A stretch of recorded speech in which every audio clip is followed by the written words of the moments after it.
Please do subscribe, hit the bell icon, get the notification. जय हिंद। आप सभी को सत सत नमन। हिमालय को हम लोग अब देखते हैं। हिमालय को हम दो तरह से विभाजित कर सकते हैं। हिमालय को हम दो तरह से विभाजित कर सकते हैं। एक लंबाई के आधार पर, उसे बोलते हैं लॉन्गिट्यूडनल, और एक चौड़ाई के आधार पर, उसको बोलते हैं वर्टिकल। यानी कि ऐसे ऐसे हम डिवाइड करके हिमालय को पढ़ सकते हैं, या ऐसे ऐसे हिमालय को डिवाइड करके पढ़ सकते हैं। तो हिमालय का वर्गीकरण इन्हीं दोनों आधारों पर किया गया है। क्या पहला क्या है? लंबाई के आधार पर।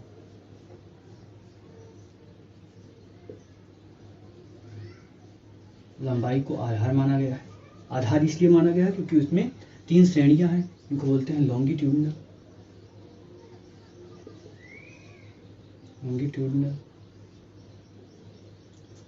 और दूसरा जो है उसको वर्टिकल बोलते हैं। वर्टिकल। तो दो आधार पर हिमालय को विभाजित किया गया। हम लोग देखते हैं पहला आधार यानी लॉन्गिट्यूडनल। तो लॉन्गिट्यूडनल के आधार पर अगर हम देखें तो हिमालय को तीन भागों में डिवाइड किया जाता है। क्या? तीन भागों में। पहला जो है, तीन श्रेणी भी कह सकते हैं। पहला जो हिमालय है उसको बोलते हैं महान हिमालय। महान हिमालय, या इसको हिमाद्री भी बोलते हैं। हिमाद्री। दूसरा जो है उसको बोलते हैं लघु हिमालय। क्या? लघु हिमालय। इसे हिमांचल भी बोलते हैं। क्या? हिमांचल। और तीसरा जो है उसे शिवालिक बोलते हैं। तीसरा क्या? शिवालिक। अब हिमालय में तीन श्रेणी पाई जाती है, इसीलिए इसको तीन भागों में डिवाइड करके पढ़ा जाता है। ये तीन श्रेणी यहाँ पर दिखाई गई है। क्या? ये तीन श्रेणी दिखाई गई। पहली जो श्रेणी है उसको क्या बोलते हैं? ग्रेट हिमालय। तो यहाँ पर हम लिख दें GH। दूसरे को लघु हिमालय, तो इसको क्या कह सकते हैं? LH लिख दें, लघु हिमालय। और तीसरा शिवालिक, तो इसको यश लिख दें। ये पॉइंट क्लियर हुआ। अब ये जो हिमालय है ये तीन भागों में डिवाइड मनुष्य ने अपने अध्ययन के लिए भी किया है, और नेचर ने भी इसे तीन भागों में डिवाइड किया है। क्या? नेचर ने भी इसे तीन भागों में डिवाइड किया है। अब इस तीन लाइन को मैं यहाँ पर लाता हूँ। क्या? इस तीन लाइन को यहाँ पर लाता हूँ। अब यहाँ पर लाने से पहले आप देखिए, मैंने तीन लाइन ही खींचा है। क्या? तीन लाइन खींचा, लेकिन तीन लाइन खींचने के बाद ये जो ऊपर का भाग बच जाता है उसे क्या कहते हैं? उसको भी हम लोग जियोग्राफी में पढ़ते हैं। क्या? उसको भी हम लोग जियोग्राफी में पढ़ते हैं। तो इस वाले क्षेत्र को बोलते हैं ट्रांस हिमालय। क्या? ट्रांस हिमालय, यानी हिमालय के पार, हिमालय पार। ठीक है, ट्रांस हिमालय कहते हैं। तो इसका भी हम अध्ययन करते हैं। अब हम चार लाइन ले लेंगे। क्या? चार लाइन ले लेंगे, केवल अध्ययन के लिए। लाइन चार नहीं है, केवल इसको अध्ययन के लिए। अब इस तीनों लाइन को मैं यहां पर लाता हूं। इसको मैं मान लेता हूं। क्या? इसको मैं मानता हूं ट्रांस हिमालय। ठीक है, ट्रांस हिमालय ये हो गया ट्रांस हिमालय। ठीक है, ट्रांस हिमालय के बारे में हम लोग पढ़ेंगे। उसके बाद क्या आएगा? हमारा ग्रेटर हिमालय, यानी हिमालय का जो वास्तविक भाग है ये तीन ही है। उसको ट्रांस हिमालय, वो हिमालय पार है। दूसरा क्या आएगा? ग्रेटर हिमालय, यानी महान हिमालय। ठीक है, हम लोग इसको भी महान हिमालय को भी बना लेते हैं।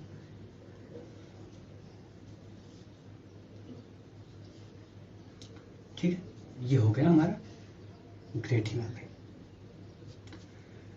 अब ये महान हिमालय और ट्रांस हिमालय, इन दोनों के बीच एक डिवाइडेशन है। क्या? डिवाइडेशन पाया जाता है। क्या डिवाइडेशन पाया जाता है। अब डिवाइडेशन को हम कैसे बनाएं? डिवाइडेशन को हम डॉट डॉट से बना देते हैं। क्या? डॉट डॉट से बना देते हैं, ये डिवाइडेशन पाया जाता है इसमें।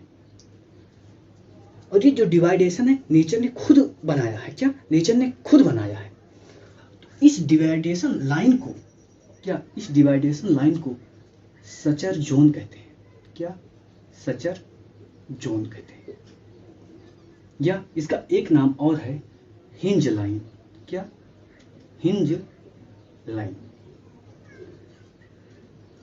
तो हिंज लाइन या सचर जोन क्या है? जो दो भौतिक प्रदेश को क्या कर रहा है? अलग कर रहा है। दो कह सकते हैं श्रेणियों को अलग कर रहा है। ठीक है, दो श्रेणियों को अलग कर रहा है। ग्रेट हिमालय, ट्रांस हिमालय के मध्य सचर जोन। अब दूसरा हिमालय क्या होता है? हमारा लघु हिमालय। क्या? लघु हिमालय। तो हम लघु हिमालय को भी बना देते हैं। क्या? लघु हिमालय को भी बना देते हैं। ये लघु हिमालय हो गया। अब लघु हिमालय और महान हिमालय, क्या इसे हम LH अगर लिख दें, LH और GH के मध्य भी क्या एक रेखा पाई जाती है। क्या? एक रेखा पाई जाती है जिससे दोनों क्या श्रृंखलाएं दोनों अलग होती हैं। क्या? दोनों अलग होती हैं। आप कैसे पहचान पाएंगे लघु हिमालय या ग्रेट हिमालय है? तो ये रेखा को हम डॉट डॉट कर देते हैं, ये रेखा हो गया सचर जोन। इसको हम क्या लिख सकते हैं? यष्टि लिख सकते हैं। क्या? यष्टि। इसको हम क्या कर सकते हैं? यष्टि लिख सकते हैं। ठीक है, सचर जोन या इंडो सांगपो जोन भी कहते हैं, लेकिन आप यष्टि केवल लिखिए। अब ये जो जोन है, दूसरा जो आप कह सकते हैं रेखा है, उसको बोलते हैं MCT। क्या? MCT, main central thrust. क्या? Main central thrust.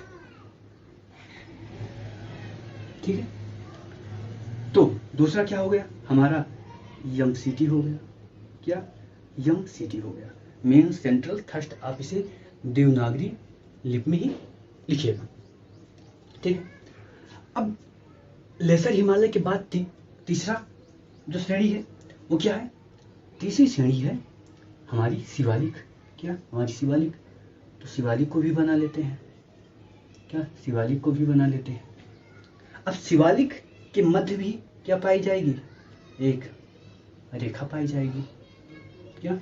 जो लघु हिमालय और शिवालिक हिमालय को अलग करेगी। इसको बोलते हैं MBT। क्या? MBF कह सकते हैं, फाल्ट। MBF कह सकते हैं। ठीक है, मेन बाउंड्री। क्या? Main boundary fault. इसको मुख्य सीमांत क्षेत्र कहते हैं। क्या? तीसरा क्या हो गया? MBT, मुख्य सीमांत क्षेत्र। क्या? मुख्य सीमांत क्षेत्र, सीमांत फाल्ट लिखिए। MBF, हाँ MBF, थ्रस्ट मत लिखिए, फाल्ट लिखिए। MB सीमांत फाल्ट। ठीक है, मुख्य सीमांत फाल्ट। अब शिवालिक के बाद आप क्या देखेंगे? शिवालिक के बाद मैदान शुरू होता है। क्या? शिवालिक के बाद मैदान शुरू होता है, गंगा का मैदान। तो गंगा के, अब ये हो गया गंगा का मैदान। ठीक है, ये गंगा का मैदान हो गया। अब गंगा का मैदान और शिवालिक के मध्य भी एक फाल्ट पाया जाता है। क्या? गंगा और शिवालिक के मध्य भी एक फाल्ट पाया जाता है, या रेखा पाई जाती है जो शिवालिक को किससे अलग करता है? शिवालिक को गंगा के मैदान से अलग करता है। इसको क्या बोलते हैं? HFF, हिमालयन फ्रंट फाल्ट या हिमालयन फ्रंटल फाल्ट। तो आप फ्रंट लिखिएगा। ठीक है, आप इसको सबको आप देवनागरी लिपि में लिखिएगा, लेफ्ट फ्रंट फाइट, ठीक है। सबको आप देवनागरी लिपि में लिखिएगा। सचर जोन को भी सचर जोन लिखिएगा, और मेन सेंट्रल थ्रस्ट को भी मेन सेंट्रल थ्रस्ट देवनागरी लिपि में, इसको भी main boundary thrust Himalaya frontal fault, ठीक। ये जो हिमालय की तीनों श्रेणियां हैं, ये तीनों श्रेणियां इनके द्वारा क्या होती हैं, अलग होती हैं, क्या अलग होती हैं, ठीक। अभी तो श्रेणियों को हमने अलग करके दिखाया, कौन कौन सी रेखा है ये आप याद करिएगा, suture zone, ST, MCT, MBT, और चौथा क्या था, HF, ठीक है। ये और भी फाल्ट भारत में बहुत हैं, उन फाल्टों को हम लोग बाद में देखेंगे। जैसे नर्मदा नदी किसी फाल्ट से ही बह रही है ना, तो उसको हम लोग बाद में देखेंगे। यहाँ केवल हिमालय के संदर्भ में हम लोगों को वो इतना देखना है। अब हम लोग क्या चलते हैं, हम लोग देखते हैं अगला, यानी कि जो श्रेणियां हैं उनके बारे में, क्या जो श्रेणियां हैं उनके बारे में हम लोग देखते हैं। अब ये जो 3 श्रेणी हम लोगों ने देखा, अब 3 श्रेणी के साथ ट्रांस हिमालय का भी अध्ययन कर लेते हैं। तो पहले ट्रांस हिमालय का अध्ययन करते हैं, फिर इन तीनों का अध्ययन करते हैं। तो पहला ट्रांस हिमालय, क्या पहला ट्रांस हिमालय, नाम से ही स्पष्ट है, क्या नाम से स्पष्ट है कि हिमालय पार क्षेत्र है, क्या हिमालय पार क्षेत्र है। तो पहला पॉइंट आपको इसमें क्या ध्यान रखना है, पहला पॉइंट यही ध्यान रखना है कि ये यूरेशियाई प्लेट का भाग है, क्या यूरेशियाई प्लेट का भाग है, किसका, यूरेशियाई। अब यूरेशियाई प्लेट का अगर भाग है तो ये क्या हिमालय का भाग होगा, समान सी बात है, हिमालय का भाग नहीं होगा, क्या ये हिमालय का भाग नहीं है। पहला पॉइंट आपको यही ध्यान रखना है, हिमालय का भाग नहीं है।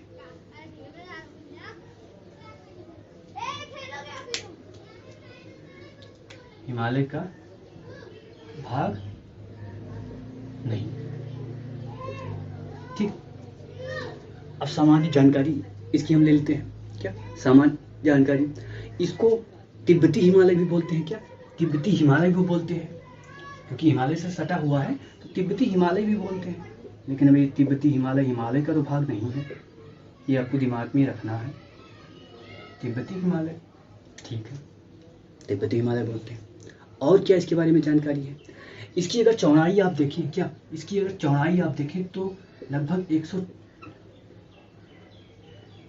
इसकी चौड़ाई 140 किलोमीटर है, लगभग 140 किलोमीटर। और इसकी अगर लंबाई देखें, क्या लंबाई देखें तो लंबाई लगभग 960 किलोमीटर है, क्या लंबाई लगभग 960 किलोमीटर है। औसत ऊंचाई, इसकी औसत ऊंचाई, इस हिमालय की औसत ऊंचाई कितनी है, चोटियां यहाँ भी हैं, तो आप 31 से 3700 मीटर, क्या 3100 से 3700 मीटर इसकी ऊंचाई है। ये चीज आपको याद करने की जरूरत नहीं, ये याद करना है हिमालय का भाग नहीं है, यूरेशियाई प्लेट का भाग है, तिब्बती हिमालय कहते हैं। अब जो पॉइंट लिखाया जाएगा उसको भी याद करना है। अब इस ट्रांस हिमालय में कौन कौन सी श्रेणी आती हैं, और इन श्रेणी को भी हिमालय का पार्ट नहीं माना जाएगा, तो इसमें देख लीजिए कौन कौन श्रेणी आती। पहला कराकोरम, क्या कराकोरम, कराकोरम, कराकोरम को हम लोग मैप में देखेंगे, जितनी भी श्रेणी हम पढ़ रहे हैं उन सभी को मैप में हम क्या करेंगे, लोकेट करेंगे। अभी केवल इतना देखना है, कराकोरम। अब कराकोरम जो श्रेणी है इसके बारे में 2 चीजें जानना है। कराकोरम को उच्च एशिया का मेरुदंड कहा जाता है, पहला पॉइंट इसके बारे में, क्या उच्च एशिया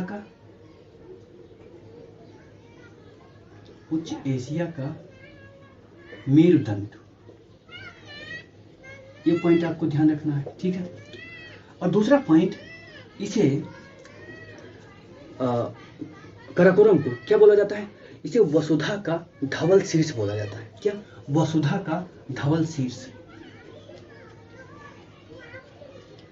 वसुधा का धवल शीर्ष, shine crest of the earth. ठीक है, तो पॉइंट इसके बारे में ये हो गया। और काराकोरम किस में पाया जाएगा? ट्रांस हिमालय में। और कौन सी श्रेणी है? जास्कर। क्या? जास्कर आपको इसमें मिलेगा, यानी कि जास्कर भी हिमालय का भाग नहीं है। ठीक है, जास्कर भी नहीं है, जास्कर श्रेणी। और कौन सी श्रेणी है? लद्दाख। क्या? लद्दाख श्रेणी, लद्दाख श्रेणी। ठीक है, ये इतना किस में पाया जाएगा? इस ट्रांस हिमालय में पाया जाएगा। ये पॉइंट आपको जहाँ जहाँ पर डैश लगा है इसको आपको ध्यान रखना है, इसकी जरूरत नहीं है। ये केवल क्योंकि बहुत से लड़के तथ्य को बहुत ज़्यादा पसंद करते हैं, तो केवल बहाना के लिए, कोई मतलब नहीं उसका। अगला पॉइंट क्या है? अगला पॉइंट, यहाँ पर एक चोटी पाई जाती है। क्या? चोटी। अब उस चोटी की विशेषता है, इसलिए वो चोटी का नाम है। चोटी तो बहुत पाई जाती है, हम लोग देखेंगे। राका पोशी। क्या? राका पोशी। राका मतलब क्या होता है? राक्षस। राका पोशी। अब ये राका पोशी जो चोटी है, ये विश्व की सबसे खड़ी ढाल वाली चोटी है, ये आपको ध्यान रखना है। क्या? विश्व की सबसे खड़ी ढाल वाली चोटी है, सबसे खड़ी ढाल वाली चोटी है। यानी ये बिल्कुल सीधा, ऐसे क्या सीधा बिल्कुल है, बहुत ज्यादा। क्या हो गया? इसी में, इसी काराकोरम में केटू पाया जाता है। क्या? केटू। भारत की जो सबसे ऊंची चोटी है केटू, या गॉडविन, गॉडविन ऑस्ट्रिन भी बोलते हैं इसको। भारत की सबसे ऊंची चोटी कौन है? गॉडविन ऑस्ट्रिन भी इसमें कहाँ? ट्रांस हिमालय में पाया जाता है। ट्रांस हिमालय के बारे में आपको इतना जानना है, इससे बाहर क्वेश्चन नहीं आएगा। इतने ही क्वेश्चन इसमें बनते हैं, इतना ही क्वेश्चन इसमें बनता है। ठीक है, अब ट्रांस हिमालय के बाद क्या? ट्रांस हिमालय के बाद अब मुख्य हिमालय। क्या? मुख्य हिमालय, यानी कि हिमालय का जो मुख्य भाग है, पहला ग्रेट हिमालय। क्या? महान हिमालय। क्या? महान हिमालय। महान हिमालय।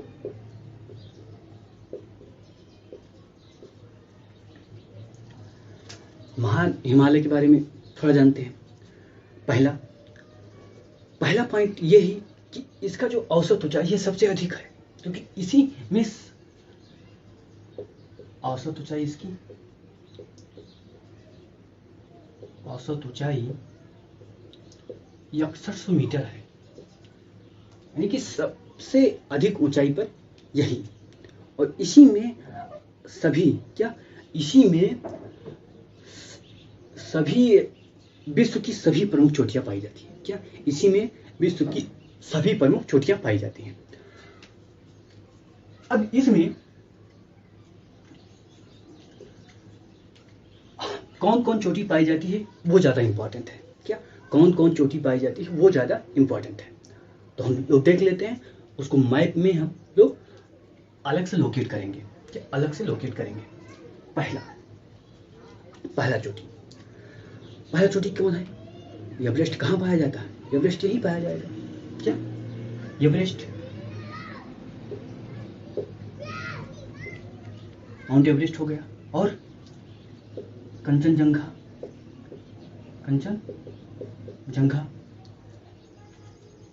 क्या? कंचनजंगा हो गया। और नंगा पर्वत हो गया। क्या? नंगा पर्वत हो गया। और क्या हो सकता है? नंगा पर्वत के बाद नंदा देवी। क्या? नंदा देवी। और धौलागिरी। क्या? धौलागिरी पर्वत हो गया। नंदा देवी पर्वत हो गया। मकालू, क्या मकालू, मकालू पर्वत हो गया। और अन्नपूर्णा, क्या अन्नपूर्णा, अन्नपूर्णा पर्वत भी इसी में पाया जाता है। मनसालू, क्या मनसालू, मनसालू, मनसालू भी इसी में पाया जाता है। और नमचा बरवा, क्या नमचा बरवा, नमचा बरवा, ठीक है। अब ये इतने चोटी इसमें पाई जाती है। जो मुख्य कामयत भी है, क्या कामयत है, त्रिशूल है, कामयत को भी लिख सकते हैं, त्रिशूल को भी लिख सकते हैं। अब इतनी चोटी पाई जाती है, ठीक है। अब इन सभी चोटियों को कहाँ करना है लोकेट? भारत के मैप पर लोकेट करना है, क्या भारत के मैप पर लोकेट करना है, ठीक है। अब लोकेट हम लोग अगले वीडियो में करते हैं, क्या अगले वीडियो में करते हैं, नहीं तो वीडियो ज़्यादा लंबा हो जाएगा। अगले वीडियो में हम लोग यहीं से शुरू करेंगे और इसको लोकेट करके देखेंगे कहाँ कहाँ पर है। और ये जो सभी पर्वत हैं, इसमें कुछ पर्वत नेपाल के भी हैं, कुछ पर्वत भारत के हैं, उनको भी हम लोग देखेंगे, क्या उनको भी हम लोग देखेंगे। सो आज के लिए इतना ही है, फिर मिलते हैं अगले वीडियो में। जय Hind. Please do subscribe, hit the bell icon, get the notification.